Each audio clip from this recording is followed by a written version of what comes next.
Bonitinhos, tudo bem com vocês? Faz tempo que eu não apareço por aqui, né? Mas vamos lá. Pessoal, é o seguinte, a gente vai poder parar de falar um pouquinho sobre animais e vamos entrar agora na estrutura da Terra. Eu sei que vocês tiveram essas aulas anteriormente, mas vamos fazer um relembrar aí, conhecer outras coisas novas e por aí a gente vai, tá beleza? Então é o seguinte, pessoal, a Terra está dividida em três, vamos dizer assim, três grupos, ok? A litosfera, que está falando sobre o solo, a hidrosfera, que é toda a parte representada pela água, e a atmosfera, que é toda a parte constituída de ar, ok? E aí, para dar início a toda a nossa atividade, a gente vai falar sobre a litosfera. Então, daqui para frente, a gente vai passar esse bimestre falando um pouquinho sobre a parte de solo da Terra, ok? Aí, então, tá aqui, ó, região, litosfera, material que compõe rochas e solo. Qual é a característica? Ela mede cerca de 300 km, 17 km de profundidade. O estado da matéria que ela se encontra no estado sólido. Quando a gente fala da hidrosfera, a gente está falando de toda a água do planeta, o material que compõe é a água. Toda a água que existe entre gelo, rio, mar, tudo, oceano, blá, blá, blá, blá, e o estado da matéria, o estado líquido. E quando a gente fala de atmosfera, a gente está falando de todos os gases que estão presentes na atmosfera, e é a camada de ar que envolve a Terra, e ele está, obviamente, se é gás, está no estado gasoso. Vamos lá. Litosfera. Coisas importantes, é a camada sólida externa do planeta Terra. Então, basicamente, a gente está falando de solo e chão, de onde a gente pisa, onde a gente vai. E o sinônimo de camada externa da Terra é crosta terrestre, que é onde a gente oficialmente mete o pezinho, ok?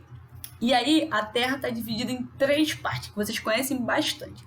É a crosta terrestre, o manto e o núcleo. A gente vai ver um pouquinho de cada um deles, ok? Então é o seguinte, vocês já viram essas imagens aqui, ó. Crosta terrestre é a parte superficial do planeta. O manto é a parte intermediária que fica entre a crosta terrestre e o núcleo, e ele é formado por uma massa incandescente que a gente chama de magma, ok? São rochas derretidas, então a temperatura lá é altíssima. E por fim a gente chega no núcleo, que é a parte mais interna do planeta. E uma coisa muito importante, os cientistas, eles nunca chegaram lá. Então o que eles fazem? Eles fazem uma previsão do que tem lá. Então eles acreditam que lá no núcleo ele é composto de ferro, ok? Vou até escrever aqui, ó, bonitinho, ferro e de níquel, ok? Eles acham que é feito de níquel também, de ferro e níquel derretido. Olha que coisa bonita que tá minha letra. Então não se esqueçam, dentro do núcleo eles acham que é feito de ferro e níquel derretido. E outra coisa importante também é o seguinte, toda vez que a gente vai falando da lava, a gente vai falando dessas rochas derretidas que a gente chama de magma, que tiver dentro da Terra, a gente vai chamar isso de magma. Toda vez que essa rocha derretida, ou esse magma sair, né, da Terra, dentro do manto, a gente chama isso de lava. Então olha a diferença aí, magma a gente se refere a toda vez que está dentro, que está no interior da Terra.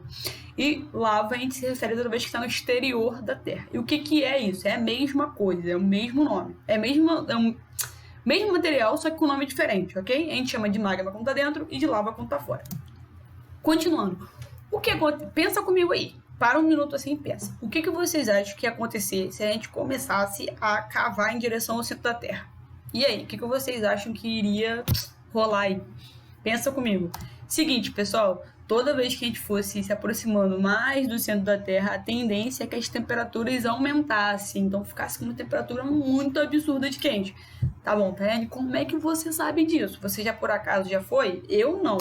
Mas teve alguém que chegou mais perto do centro da Terra. Alguém que falou assim, cara, eu vou cavar aqui um buraco e vou ver o que vai rolar se eu cavar e for cavando. Será que eu vou sair lá no Japão? Será que eu vou sair no outro continente? Será que onde é que eu vou chegar?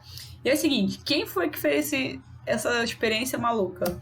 Só podia ser quem? Os russos. Eles conseguiram cavar cerca de 12 km de profundidade e mesmo assim eles não conseguiram chegar perto do núcleo da Terra. Ok? Então pensa só, eles cavaram igual um condenado e mesmo assim eles estavam muito longe de chegar lá no núcleo. Aí perguntinha, por que raios eles pararam no 12 km? Simples, as temperaturas ficaram tão grandes, mas tão alta, que o material começava a derreter só de chegar lá perto. Então, tipo, eles não tinham condições de continuar, porque não existia nenhum material que conseguisse ficar no estado sólido para poder perfurar o chão com a temperatura tão absurda. Então imagina assim, ó, se eu andei 1 metro, aí aumentava, sei lá, 50 graus Celsius. aí eles andavam mais 1 metro, aí já aumentava mais 200 graus Celsius. A diferença de temperatura era muito grande, então eles não conseguiram fazer isso, ok? E aí eu vou falar um pouquinho com vocês sobre os fenômenos da natureza que acontecem. Eu não sei se vocês já viram essa imagem, mas o nome disso é geysers. São fontes de águas naturais ferventes que entram em erupção. A água fica com uma pressão tão grande ali embaixo que ela sobe, ok? Olha aí um exemplo aí, ó. Vamos mostrar aqui, ó. Eu tenho magma, que é a parte do manto. Aí eu tenho em cima do magma, são as rochas aquecidas. E em cima dessas rochas aquecidas passa um lençol freático. E aí, obviamente, o calor daqui passa para cá, que passa para cá. E aí, quando tem uma abertura no solo, esse vapor de água fica com uma pressão tão grande junto com a água que quando ele escapa por aqui, ele levanta tudo, ok? E aí a gente tem várias, tem essa aqui, ó, que é chamada de fumarola, que é só quando sai a fumacinha. Esse aqui não, já espelha a água com tudo na quentura só. Vamos lá, olha que exemplo legal. Se você já queria, eu queria ir numa fonte termal, porque, galera, imagina, você tá num lugarzinho assim, do lado de fora tudo frio, do lado de dentro ela uma água quentinha. Então, a diferença entre esse aqui e esse aqui é o seguinte, a fonte termal não tem essa pressão toda que faz com que a água saia. Pelo contrário, ela cria uma piscininha de água quente, ok? Olha aqui falando sobre a lava vulcânica que eu falei lá anteriormente. Ó, material incandescente formado por rocha derretida a gente já viu e demonstra que o planeta não há apenas rochas no estado sólido, as rochas ficam no estado líquido, que elas andam, descem, né? Quando a gente vê lá no vulcão, né? Parece que tá tomando tudo. Aí é o seguinte, pessoal, eu quero falar com vocês sobre uma coisa muito importante, que é a questão da formação da Terra. Como é que a Terra foi formada? Como é que a Terra era hoje? Então é o seguinte, ó. Existe uma teoria que é a teoria da deriva continental. Eles acreditam que há milhões de anos a Terra era formada por um único continente. O nome desse continente? Pangeia. E aqui do lado, o oceano era chamado de Pantalás. E eles acreditam que com o passar dos anos, esses continentes foram se separando. Então aí, primeiro formou a Laurásia e a Gondwana, começaram a se separar e, por fim, continuaram se separando e chegaram à formação que a gente conhece hoje, que é esse planisfério aqui. E aí é o seguinte, ó, eu quero que vocês reparem numa coisa, ó. Repara que parece, em certos pontos, que a Terra se encaixa um no outro, ó. Então, uma evidência de que essa teoria talvez possa ser verdade é o seguinte, ó. A primeira coisa que eles repararam foi que se você pegar aqui, ó, a contorno aqui, ó, do Brasil, da América do Sul, ela encaixa aqui, ó, no contorno da África, ok? Assim como aqui em cima também, ó, se você pegar, ó, a coisinha daqui, ela também vai encaixando. Então, eles acreditam que, por esse motivo, por esse contorno de parecer que eles encaixam, é uma das evidências que mostram que realmente a Terra existe um único continente. Outra coisa também que eles pensam, que eles mostram como evidência, é a origem de rochas do mesmo tipo aqui e do mesmo tipo em outro continente, e animais, fósseis de animais que apresentam que tem espécies iguais que estão presentes nos continentes diferentes, ok? E aí, lembrando aqui embaixo, ó, tem os continentes que a gente conhece, ok? América, Europa, lá, aquela coisinha que a gente tem que saber. Beleza? Em relação à teoria da deriva continental, é muito importante saber que o cientista era chamado de a teoria de Wegener, que no caso é a teoria da deriva continental. O que é importante saber dessa teoria? Que inicialmente ele acreditava que existia um único continente, que era chamado de Pangeia. Com o passar dos anos, esses continentes foram se dividindo, foram se separando, até formar a característica hoje que a gente tem. Qual é a evidência? A evidência é principalmente o formato dos continentes que se encaixam e a presença de fósseis que você pode encontrar em diversos continentes diferentes, ok? E aí a gente vai para as placas tectônicas. A gente já viu isso em um momento, mas a gente sabe que hoje a Terra é dividida em placas. Então tem aqui o desenho de todas as placas. Tem várias placas, tem a placa norte-americana, a placa do Pacífico, a placa sul-americana, que é onde a gente está. E uma coisa muito importante que vocês têm que saber é o seguinte, ó. Essas linhas aqui, ó, são chamadas áreas de choque de placas. Se a setinha estiver para dentro e se a setinha estiver para fora, são áreas de separação. É o seguinte, a gente sabe hoje que a Terra tem no manto tem um magma, Então, em cima dessas placas, pessoal, em cima dessas placas, em cima desse magma ficam as placas. E essas placas acabam se movimentando. E aí elas podem ir de encontro uma com a outra, ou seja, baterem uma de frente com a outra, ou elas podem se separar, ir um para cada lado. E aí o que acontece quando essas placas se movimentam? Se você falou terremoto e tsunami, você está certíssimo, ok? Também tem as formações montanhosas, que pode uma placa subir pela outra e formar uma montanha. E aí eu quero que vocês reparem o seguinte, ó. Se vocês pararem para poder analisar, nós aqui no Brasil, a gente está praticamente no meio de uma placa tectônica, que é a placa sul-americana. O que significa que a gente tem menores chances de acontecer um terremoto aqui.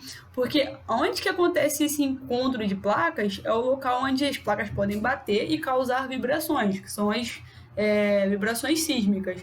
Se a gente está longe desse encontro dessas placas, a gente não sente tanto esse movimento delas, ou seja, tem menores chances de acontecer um terremoto aqui. Então, ó, por exemplo, aqui na África também, ele está no meio da placa entre uma e outra, então a chance de acontecer um terremoto aqui é bem menor, ok? E aí, se vocês pararem para poder pensar e analisar aqui, ó, o Japão, né, que tá, ó, em cima aqui, ó, da divisão de uma placa com a outra. Por isso que é tão comum a gente ouvir que lá no Japão teve terremoto, destruiu tudo, caiu tudo.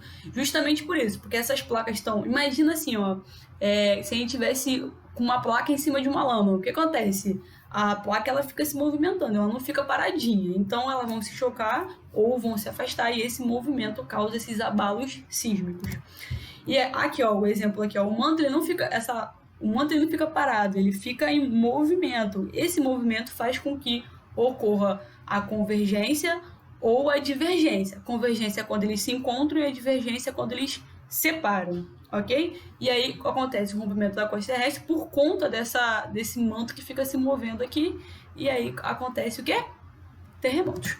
Olha aqui, outro exemplo, ó, de zona de divergência, separando, e aí tem movimento para frente e para trás, movimento uma subindo pela outra, ok?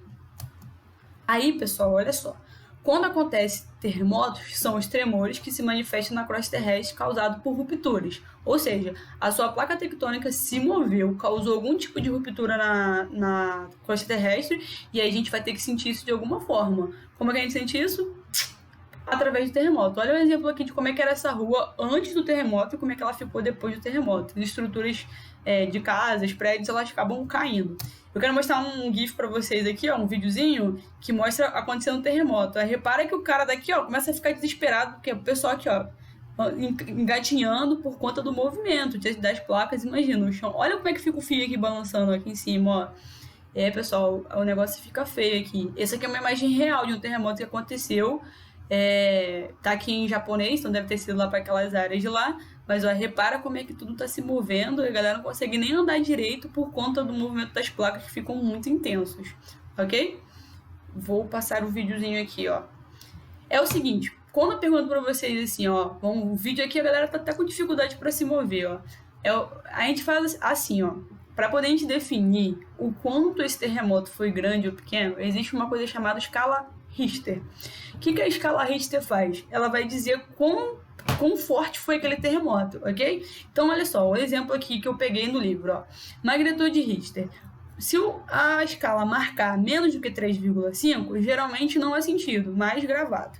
Então, os caras que ficam lá monitorando a Terra, eles conseguem perceber que teve um abalo sísmico, mas a gente aqui andando por cima não percebe nada.